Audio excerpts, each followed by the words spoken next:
They lived in a Tudor down Lancaster Way, a mansion it said with a maid and valet. He thought they were happy, but she wanted more. And that's how it all started, this uncivil war.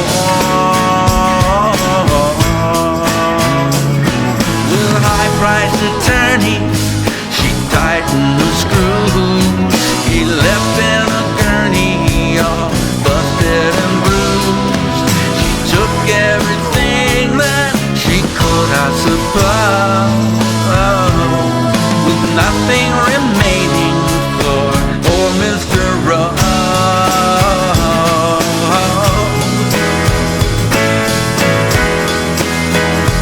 The War of the Roses, yeah, that was a joke.